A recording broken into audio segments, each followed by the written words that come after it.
So back in the day when we first got acquainted with Craig Gottwals, we called him Craig the Obamacare lawyer because he helped us understand what the legislation actually was and what it would mean as opposed to all the political spin flying around at the time. If you like your doctor, you can keep your doctor, etc. I think it's worth mentioning that always came to the conclusion that Obamacare is going to lead to single-payer health care all across America. It's inevitable. Get ready for it.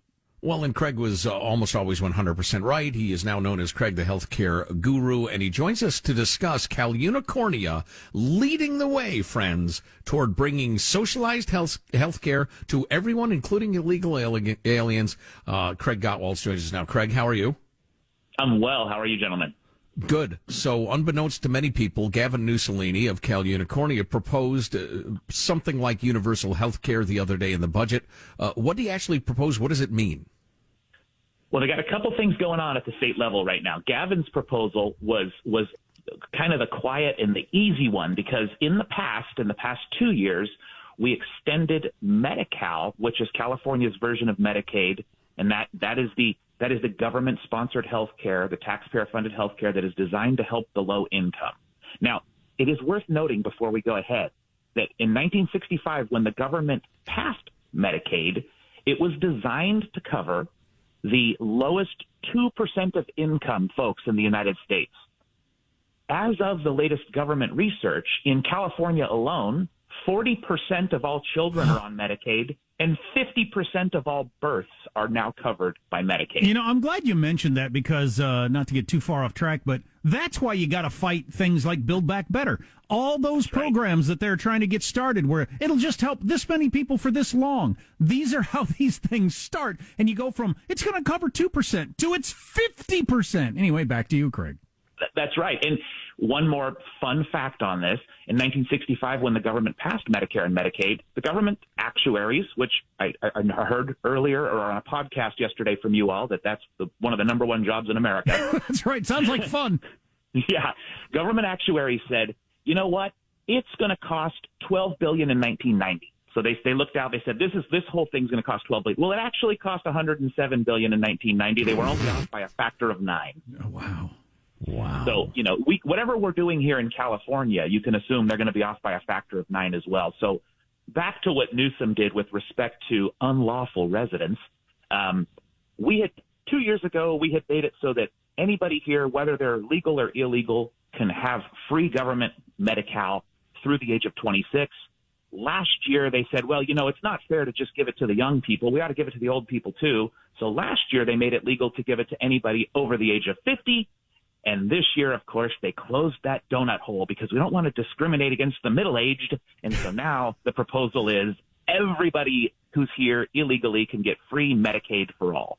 Perfect example of entitlement creep and how, those just outside the window can reasonably make the argument, hey, I'm just 2 years older. Why the hell am I getting screwed? That's why entitlements always grow like weeds. Yeah, it's just like going back to whatever that book was we've talked about where it was for Civil War veterans, then it was Civil War veterans' wives, then it was for the children and the wives of Civil War. Well, anybody who was alive during the Civil War, and then pretty soon it's everybody.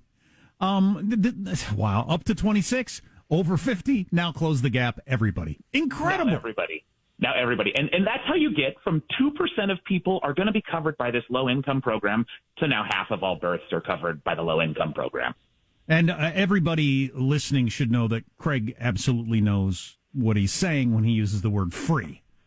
Yeah. Free. You know, Craig, one of the most interesting and revealing things you've taught us through the years is that whether Congress or a state legislature like California, one of the tricks they use is they say, well, this will be affordable because we will cut the compensation to doctors by 50%, and they'll just take it. So the numbers work. But of course, that never happens because the legislature in question never makes that cut because no doctor would see any patients. What sort of hijinks have you seen in the California bill that make it dishonest?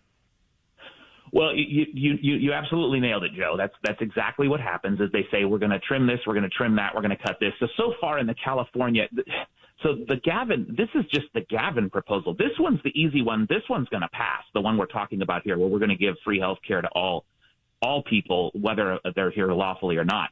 The other one that Democrats proposed just recently is an even more aggressive I would call it beyond Medicare for all. So remember, it's confusing. We got Medi-Cal, got Medicaid, which is low income, Medicare, which is for seniors. And at the federal level, they talk about Medicare for all, Medicare for all. But that's never going to happen, honestly, because Medicare costs something like $14,000 per citizen, whereas Medicaid only costs something like $4,000 per citizen because it reimburses doctors so low. What they're doing is they're setting the targets out at Medicare for all, but ultimately what they're going to do is what they've done exactly here with this illegal alien bill, and that's they're going to slide in Medicaid for all, because Medicaid, even though it would blow up our budget, would blow up our budget only to the tune of 1/3 of what Medicare for all would blow up our budget. So what California has done simultaneously with what Gavin's proposing is, at the legislative level, we are proposing CalCare, which will be one step beyond Medicare for all, because this will be a government-run agency and a board of government directors that will coordinate all of our health care in the state of California. This is the one that gets rid of insurance companies and says, basically, it's kind of like VA for California. So I believe that this is going to happen. It's just going to happen. Get used to it, bend over and take it. So what is the world going to look like in terms of access to doctors, number of doctors, care, that sort of stuff, in your prediction? Yeah, I wanted to share a few. My opinion is, I guess, useful, right? But I wanted to share some statistics with you on this. If you right now are seeking a disability, and you have a disability, and you have to get that disability through the Social Security Administration at the federal level, your average wait time to get paid is 633 days. Okay? Yikes. That's how well government handles insurance. Now, one more just with respect to health care in the VA, because this California care thing is going to look a lot like the VA if they get it done. In 2017, the VA reported, hey, we've got wait times down to 8 days. Great, because they had so many problems. Independent audit showed it was 27 days. Point being, guys, we're going to see these kinds of wait times or more, whether you're trying to get a claim paid, to see a doctor, to see a specialist. Right now, because of all the people we've thrown into Medicaid, kids in the Medicaid system, of which half of them are born into the Medicaid system, can't get mental health expertise because the reimbursements are too low. There's too few mental health providers in there, and we can't do it. Boy, that's rough. Do you see any sort of, like I know that they have in Canada and Great Britain, where they have government paid for health care, where you have a different sector for people who can afford it, of private health care that pops up in California and becomes popular with a certain sector? Yes. Depending on how they ultimately craft this legislation, Jack. Sometimes they talk about making that illegal in the state. And if that happens, you're just going to have all the high-end folks leave the state. But if they make it legal that you can buy up, of course that'll happen. And we'll have a bifurcation in California, and we'll have the haves and the have-nots in a massive way. You end up with more inequity, whatever you want to call it, than you have now. Right, and I think you'll see a lot of folks from the middle class leave just out of principle, too, even, if they're not the rich folks who are being screwed directly. Not to mention the taxes it's going to take to pay for all this. Well, right. But here's a question for you, Craig, and I asked this partly because I'm looking at an email from a listener whose daughter gets their insurance through essentially Obamacare and cannot find a single medical professional to take her business in the medium-sized California city she lives. She has to drive an hour away to a much larger city to even see a doctor. Will these laws force doctors and specialists and nurses to see people in spite of the paltry compensation rates? Well, of course, the proposed legislation does not state that, but you're going to have to get there. You're going to have to get there if you're going to make it work. And under our Constitution, there's no way you can compel a doctor to not retire, for example. So it just won't work. But yes, ultimately that's where you have to go. They're not saying that out loud, of course, and it's unconstitutional. But that's the mess we'll be in. And your note with that listener on Obamacare is, remember, Obamacare is still reimbursing significantly more than Medicaid. And where I think all this is going to end up is Medicaid for all. And it's going to be that much worse because Medicaid for all is within the realm of possibility on the budget. On the budget, by the way, right now, $492,000 liability per citizen in the U.S. They like to talk about the $30 trillion debt, fine, but $30 trillion means nothing to you and me. What means something to you and me is that each of us owe $492,000 to bring us back to neutral on the U.S. debt clock. Isn't Medicaid the one that they say you're better off with no health insurance than that? There have been large university studies in the state of Oregon that showed heart health outcomes and cancer outcomes were actually better if you didn't have that insurance because you weren't compelled to wait so long for such poor care. Wow. Yeah. Wow. Now you'll hear people debate that point, obviously, but there are studies that show that, repeated studies that show for certain kinds of care, you're better off with no insurance than with Medicaid. Craig Gottwals online, the healthcare guru. Anything else of note that we should cover before we let you go? God dang it, Craig! Well, don't you ever have any good news? I want to explain a piece of that, by the way, folks, and I think it's something Tim the lawyer, Tim Sandefur, mentioned with you. When you start governmentizing everything, like you say, oh, there's a program for that, there's a program for that, you lose out on charity.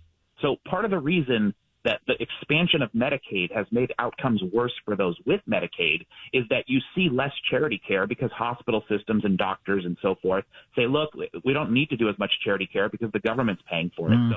So that's why you end up with those kinds of situations. Unintended consequences. Well, and yes. Keep in mind that the result of failure in the private sector is you get fired, you lose your accounts, et cetera, which is why a guy like Craig, for instance, he has to be right. He's not trying to pitch a political point of view because he wants to get you to the polls. He has to be right for his clients or he will lose. In the public sector and government, if you fail, you get a bigger budget. So you're going to see cascading failure in the in the world of medicine. But if I worked with one disability carrier that made you wait 633 days to get your disability money, I'd be fired in a second. That carrier would be out of business. But you know what? That's the standard in our U.S. Social Security system. Yeah. Thanks, Craig. It's complicated and troubling. Yeah, thanks a million, Craig. Good to talk to you.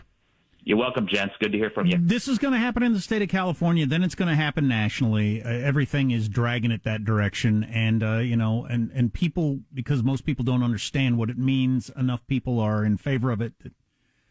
It's going to happen. And you'll have the older generation will die off, and then you won't have anybody left who remembers a time when health care was good and fast and affordable. Right. Yeah, I've got this story from these folks living in France, a beloved Armstrong and Getty listener. I'm not sure I'll read it to you now because it's too depressing. At the risk of making you, put your head in the oven, and don't do it because you can't get good medical care if you do.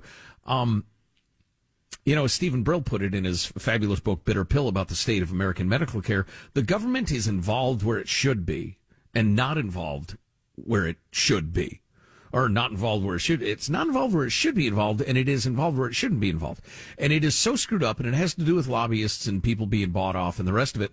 I'm not sure there is any fixing it, right. Since among the public, the greatest will for quote-unquote reform is for government health care, which will be a nightmare. Yeah, and I can understand. I mean, I deal with a lot of prescriptions with my son. I've had my health stuff in the last couple of years.